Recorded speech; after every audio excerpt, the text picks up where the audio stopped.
En este video se presentan los principales conceptos y herramientas estadísticas asociados al diseño epidemiológico de estudios de test diagnóstico, incluyendo su uso en tamizaje y la interpretación de la curva ROC.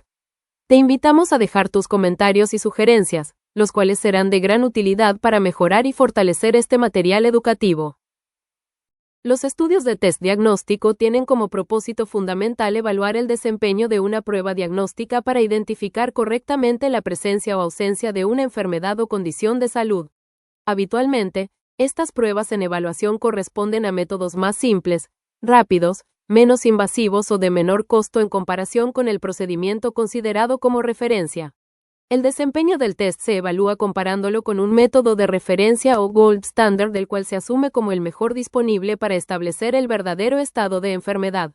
En la práctica, este método suele ser más costoso, invasivo, lento o de acceso limitado, como ocurre, por ejemplo, con biopsias, estudios histopatológicos o técnicas complejas de laboratorio.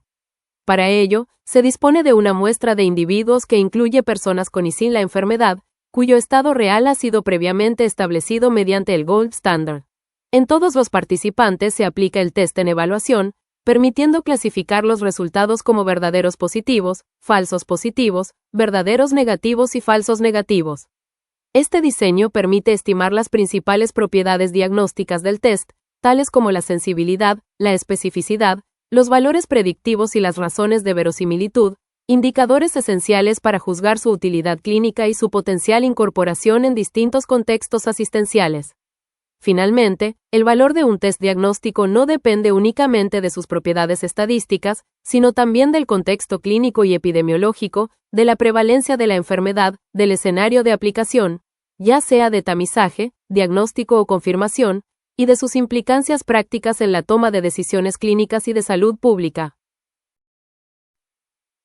En el ámbito de la salud pública, un ejemplo clásico de evaluación de un test diagnóstico es el uso de los test rápidos para la detección de infección por VIH en programas de tamizaje poblacional.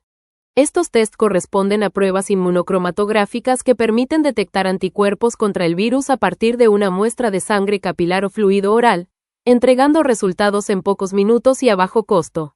Su principal ventaja radica en su factibilidad operativa, lo que posibilita su aplicación masiva en atención primaria, dispositivos comunitarios y estrategias de búsqueda activa de casos.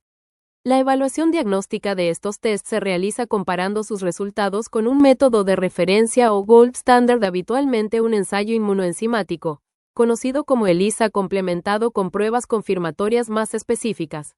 Para ello, se estudia una muestra de individuos cuyo estado serológico verdadero ha sido previamente establecido mediante el estándar de referencia, incluyendo tanto personas infectadas como no infectadas. La aplicación paralela del test rápido permite clasificar los resultados y estimar indicadores como la sensibilidad y la especificidad. Desde una perspectiva epidemiológica, en este contexto se prioriza una alta sensibilidad con el objetivo de minimizar los falsos negativos y reducir el riesgo de personas infectadas que no sean detectadas durante el tamizaje. No obstante, dado que estos programas suelen implementarse en poblaciones con prevalencias variables, la interpretación de los resultados positivos debe considerar cuidadosamente los valores predictivos y la necesidad de confirmación diagnóstica. Así, este ejemplo ilustra cómo un test diagnóstico puede ser altamente útil en salud pública, aun cuando no sea infalible, siempre que su desempeño sea adecuadamente evaluado y su uso esté claramente definido dentro de una estrategia sanitaria más amplia. En el ámbito clínico, un ejemplo representativo de evaluación de un test diagnóstico es el uso del dímero D en pacientes con sospecha de tromboembolismo venoso, incluyendo trombosis venosa profunda y embolia pulmonar. El dímero D es un marcador plasmático derivado de la degradación de la fibrina, cuyo aumento refleja la activación del sistema de coagulación y de la fibrinólisis.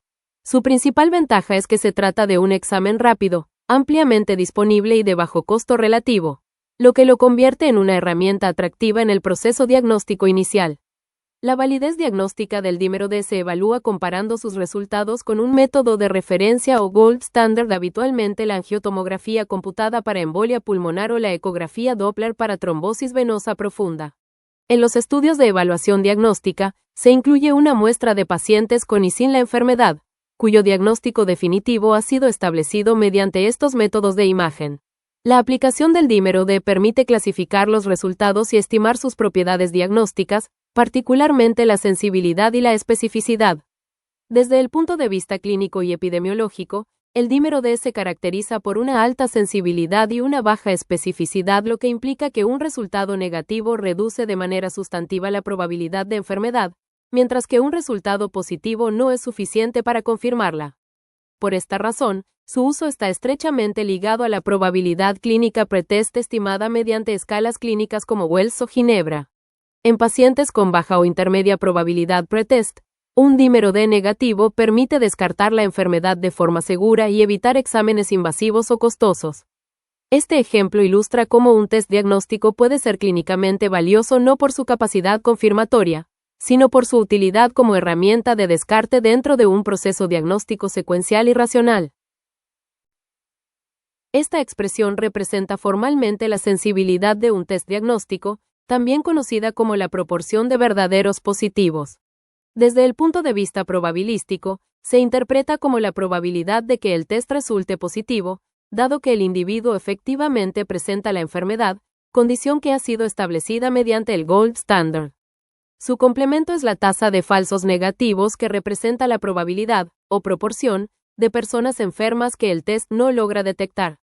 Por su parte, la especificidad o proporción de verdaderos negativos corresponde a la capacidad del test para identificar correctamente a las personas sin la enfermedad. Su complemento es la tasa de falsos positivos, que corresponde a individuos sanos que el test clasifica erróneamente como enfermos.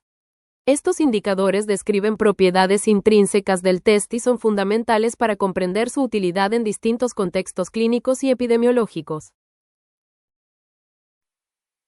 La tabla de contingencia presentada corresponde a una tabla 2x2 clásica utilizada en la evaluación de un test diagnóstico, en la cual se cruzan los resultados del test con el estado real de enfermedad, determinado por el gold standard. Esta tabla constituye la base conceptual y operativa para el cálculo de los principales indicadores de desempeño diagnóstico, como la sensibilidad, la especificidad, sus complementos, los valores predictivos y las razones de verosimilitud. Desde el punto de vista epidemiológico, su correcta interpretación es central para comprender cómo se comporta un test diagnóstico en relación con un método de referencia. En el contexto de esta tabla, el número total de personas enfermas y sanas no refleja la frecuencia real de la enfermedad en la población, sino que corresponde al resultado de una selección muestral condicionada por el estado de enfermedad. Debido a esto, no tiene sentido interpretar directamente probabilidades marginales, ni probabilidades condicionadas al resultado del test, ya que dichas probabilidades dependen de la prevalencia real de la enfermedad, la cual no está representada en este tipo de diseño. En la evaluación de test diagnósticos, el likelihood se refiere a la probabilidad de observar un determinado resultado del test, dado un estado específico de enfermedad. Es decir, se trata de probabilidades condicionadas en sujetos con y sin la enfermedad.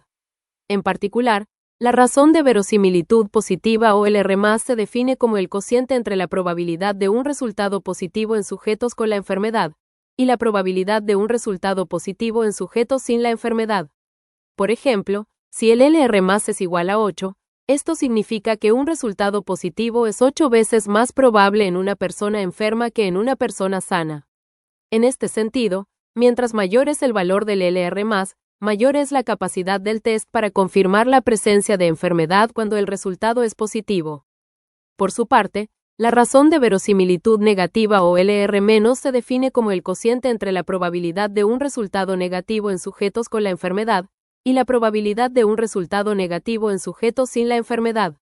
Así, si el LR- es igual a 0,1, esto indica que un resultado negativo es 10 veces menos probable en una persona enferma que en una persona sana. En consecuencia, mientras menor es el valor del LR-, mejor es el desempeño del test para descartar la enfermedad. En la comparación de dos pruebas diagnósticas, A y B, las razones de verosimilitud permiten evaluar de manera directa cuál de ellas presenta un mejor desempeño clínico. En particular, si el LR+ de la prueba A es mayor que el de la prueba B, entonces la prueba A es superior a la prueba B para confirmar la presencia de la enfermedad cuando el resultado es positivo. De manera complementaria, si el LR- de la prueba A es menor que el de la prueba B, La prueba A es mejor que la prueba B para descartar la enfermedad cuando el resultado es negativo. El uso de un test diagnóstico como herramienta de cribado o tamizaje corresponde a una estrategia de salud pública orientada a la detección precoz de enfermedades en poblaciones aparentemente sanas. Es decir, en individuos que no presentan signos ni síntomas clínicos, pero que pueden encontrarse en mayor riesgo debido a características demográficas, conductuales o antecedentes específicos. El objetivo principal del tamizaje no es establecer un diagnóstico definitivo, sino identificar tempranamente a los sujetos que requieren una evaluación diagnóstica confirmatoria. Para que una estrategia de tamizaje sea adecuada, es imprescindible contar con un test que sea rápido, seguro y aceptable, minimizando riesgos y molestias para los individuos evaluados. Asimismo, deben conocerse con precisión las propiedades diagnósticas del test, en particular su sensibilidad y su especificidad, ya que éstas determinan su capacidad para detectar correctamente a los enfermos y clasificar adecuadamente a los sujetos sanos. Adicionalmente, la interpretación de los resultados del tamizaje requiere disponer de una estimación razonable de la prevalencia de la enfermedad en la población objetivo, también denominada probabilidad pretest. Esta información es clave para comprender el rendimiento del test en términos de resultados esperados y para anticipar la proporción de falsos positivos y falsos negativos. En conjunto, estos elementos permiten evaluar la pertinencia, la utilidad y la eficiencia de un test diagnóstico cuando se utiliza como herramienta de cribado en el contexto de la salud pública. Los valores predictivos describen la probabilidad de que un individuo tenga, o no, la enfermedad una vez conocido el resultado del test, y constituyen un componente central en la interpretación clínica de las pruebas diagnósticas. A diferencia de la sensibilidad y la especificidad, que son propiedades intrínsecas del test, los valores predictivos dependen tanto del desempeño del test como de la prevalencia de la enfermedad en la población donde se aplica, también denominada probabilidad pretest. El valor predictivo positivo se define como la probabilidad de que un individuo realmente esté enfermo, dado que el test resultó positivo.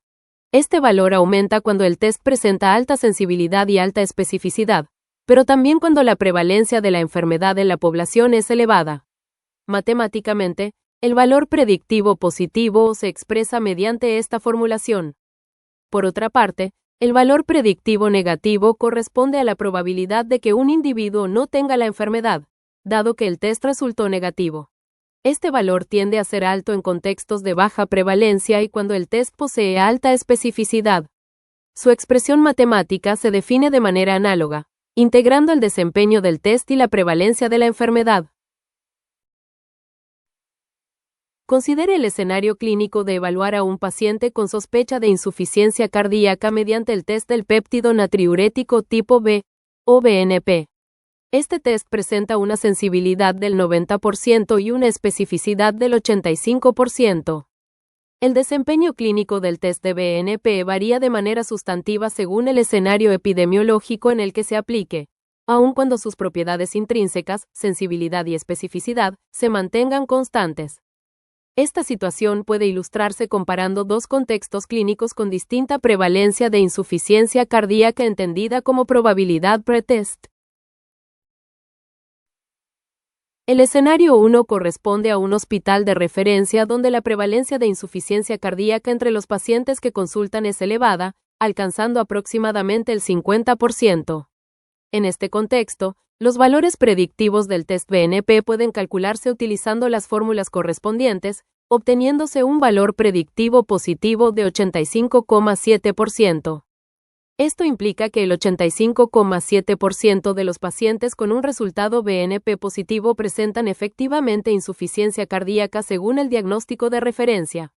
De manera complementaria, el valor predictivo negativo alcanza un 89,5%, lo que indica que el 89,5% de los pacientes con un resultado BNP negativo no presentan insuficiencia cardíaca. En conjunto, estos resultados muestran que, en un entorno de alta prevalencia, un resultado positivo del BNP es altamente confiable para confirmar el diagnóstico de insuficiencia cardíaca, mientras que un resultado negativo reduce de forma importante la probabilidad de enfermedad. En este escenario clínico, el test resulta especialmente útil como herramienta confirmatoria dentro del proceso diagnóstico. El escenario 2 corresponde a una consulta ambulatoria general caracterizada por una baja prevalencia de insuficiencia cardíaca, estimada en aproximadamente un 10%. En este contexto, el test de BNP, manteniendo una sensibilidad del 90% y una especificidad del 85%, presenta un comportamiento diagnóstico distinto al observado en escenarios de alta prevalencia.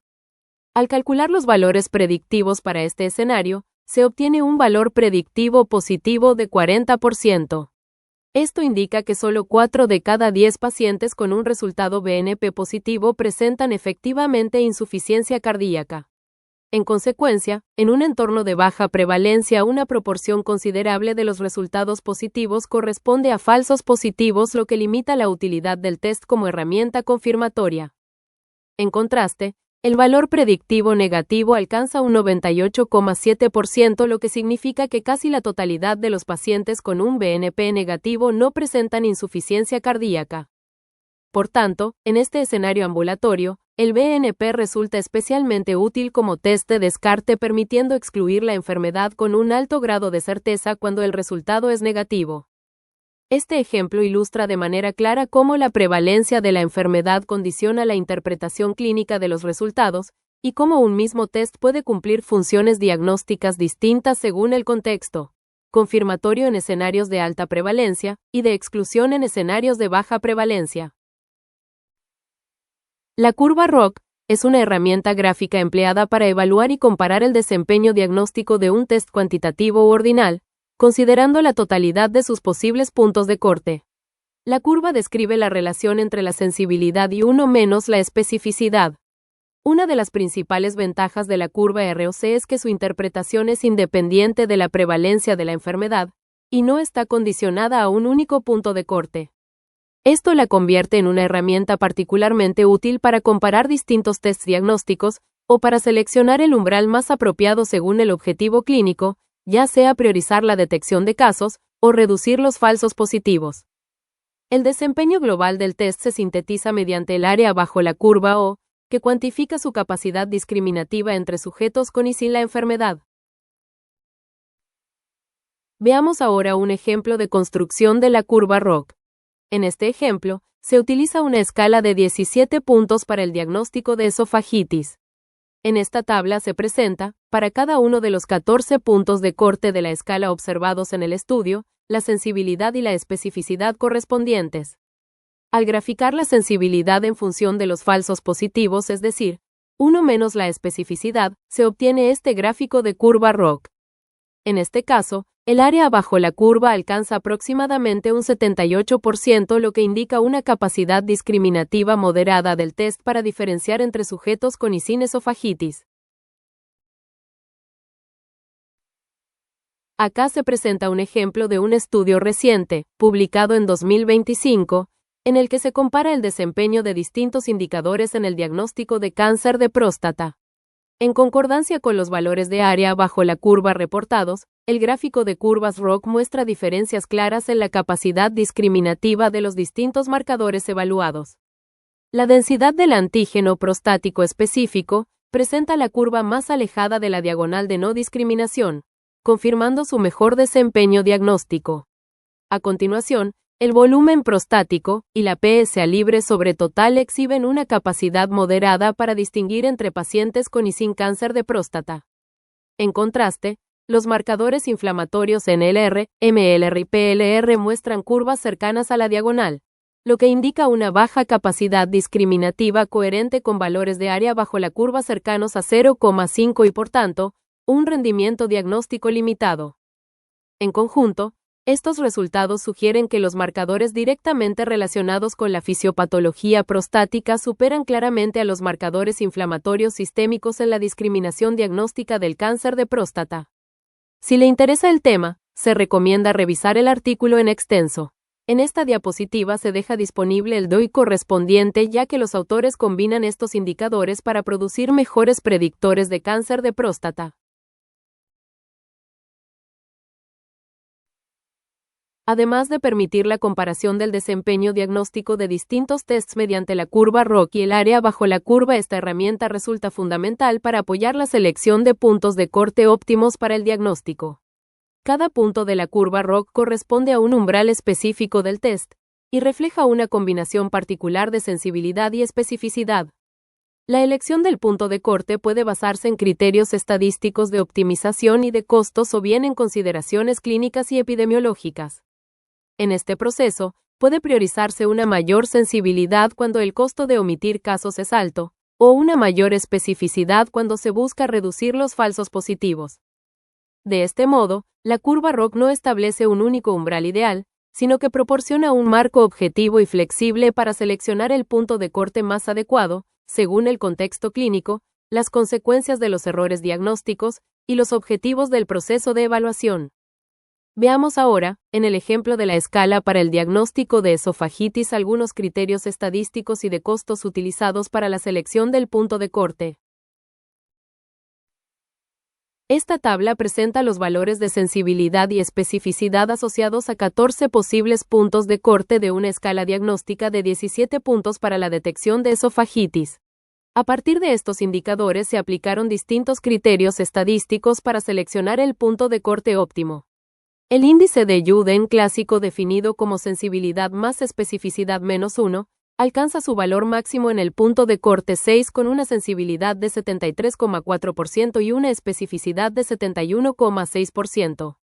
Este criterio asume igual importancia para los falsos positivos y los falsos negativos, proporcionando un equilibrio global entre detección de enfermos y correcta clasificación de sanos.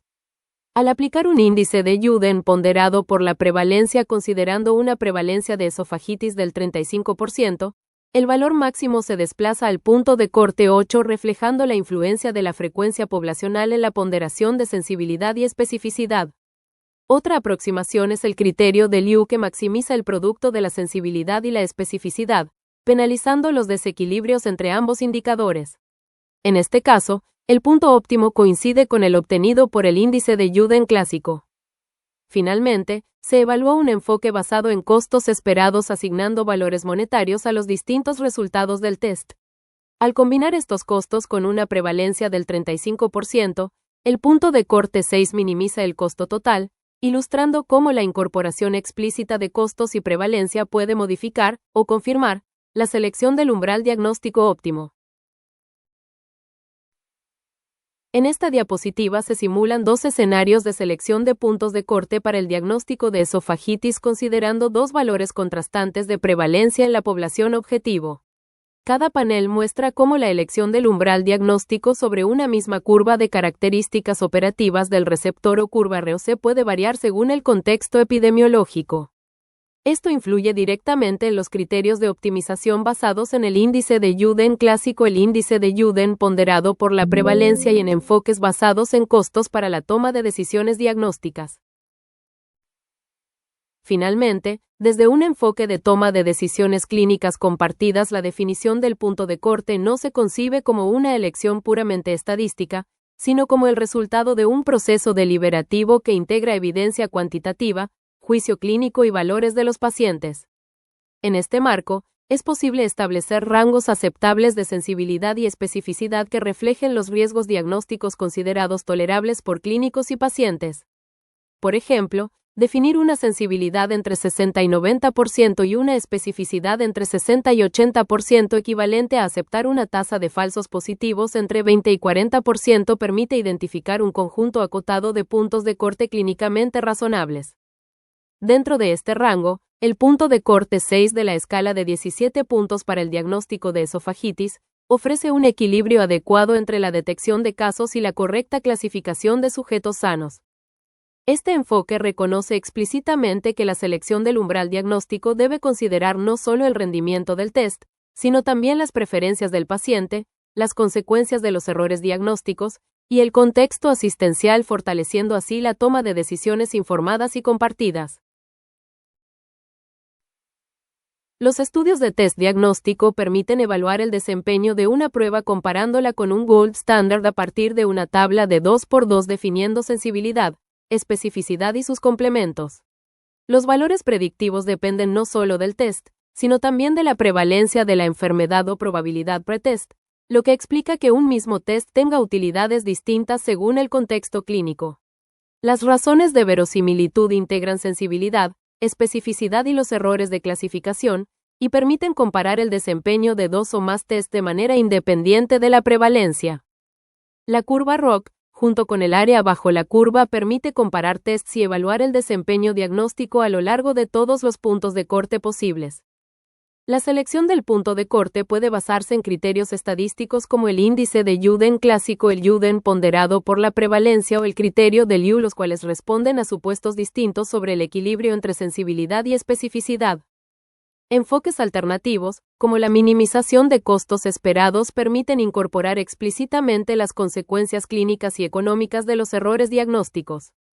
En la práctica, el punto de corte óptimo depende del objetivo del test, ya sea tamizaje, descarte o confirmación, y del escenario epidemiológico en el que se aplica. Finalmente, la elección del umbral diagnóstico debe integrarse en un marco de toma de decisiones clínicas compartidas, combinando evidencia estadística, juicio clínico, preferencias de los pacientes y contexto asistencial.